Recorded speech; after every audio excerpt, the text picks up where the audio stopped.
드넓은 갯벌로 소문난 서해안의 곰소만입니다. 먼 바다에서 조업을 마친 작은 고기잡이배 한 척이 힘겹게 배를 댑니다. 그런데 코앞 곰소만에서는 바닷속 동식물을 포획하거나 채취할 수 없다고 합니다.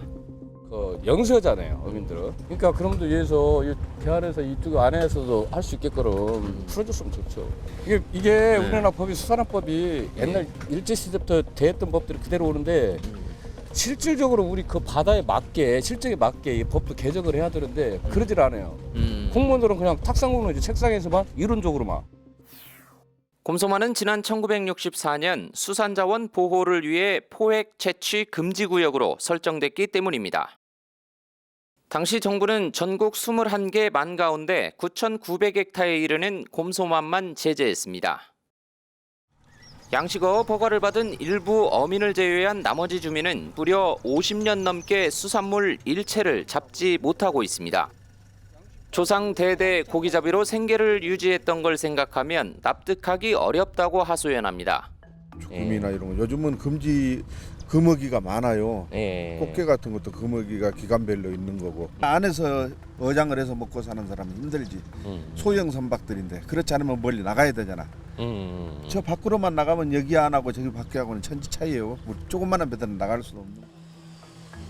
상황이 이렇다 보니 가끔 불법 조업 단속에 걸려 벌금을 물기도 한다는 겁니다.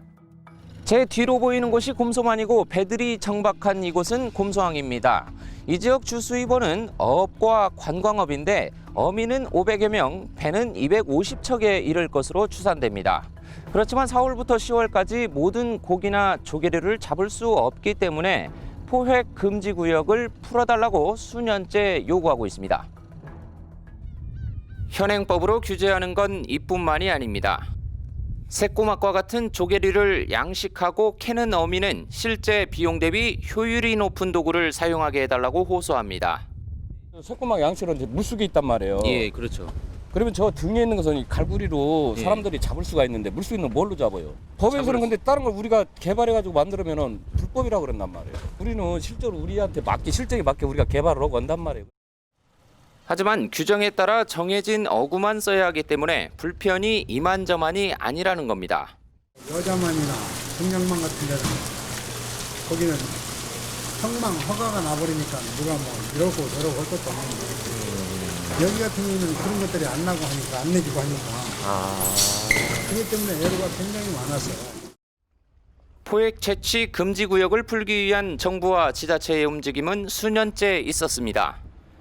3년 전에는 정부의 규제개혁 과제로 선정됐고 지난해는 해양수산부 주관으로 간담회가 열리기도 했습니다.